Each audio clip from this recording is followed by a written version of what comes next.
Everyone. Hello. So as we talked about at the beginning of our service, we are in a bit of an unusual circumstance. And so, we're sitting in our confirmation hallway, making sure that we are safe, just as we are hoping and praying that all of you are safe in your homes. It's been an interesting week. We had Passover, began Monday night. Many of us had Seders in our home.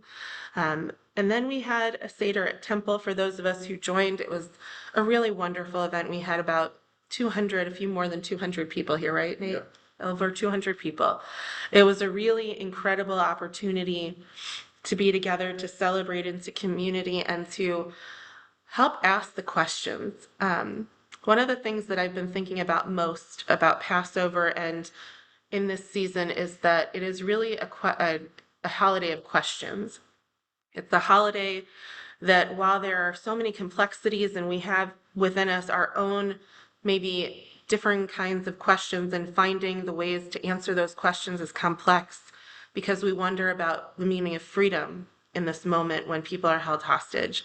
We wonder about the meaning of what it means when we say, let all who are hungry come and eat, when we know that there are starving people in a humanitarian crisis in Gaza. We wonder what it means to come together and ask Elijah to come to our homes when we feel that Elijah may be needed elsewhere.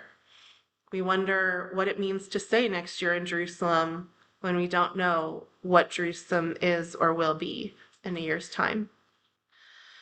And now in Omaha, we are having our own sort of destruction that we've been experiencing over the last several hours. Most of the afternoon, Nate and Scott and I were camping out in this hallway right here. So this has been our home for the last 3 hours. And we started thinking about, and I started thinking about, what does this devastation mean? How is it related to Passover because it's happening during Passover? What does utter devastation and unimaginable destruction mean for so many families in our community who are experiencing it right now? And as I was thinking about those things, a quote from one of my teachers who wrote it a couple of days ago came up, and I wanted to share it with you because I hope that maybe you will find meaning in it as well. This was one of my Bible professors at HEC who shared the following. And she was talking about the wrestling of the questions that we have at Passover this year. And she says a lot of people are wrestling with Passover, but I'm not. Because she was speaking about the importance of imagining the unimaginable, emerging from incredible suffering when it doesn't seem possible. Because the meaning of the word for Egypt in Hebrew means a narrow space, a narrow place. Passover is about moving out of the narrow and constricting spaces into liberation. We have to imagine this for everyone, even when despair seems reasonable. The ritual of Passover codifies and reifies this. May all emerge from the narrow places.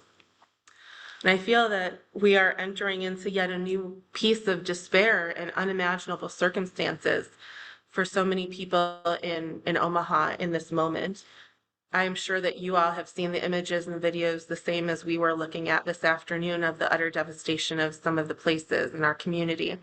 And we're going to be called upon to help make the unimaginable suffering and despair into something different.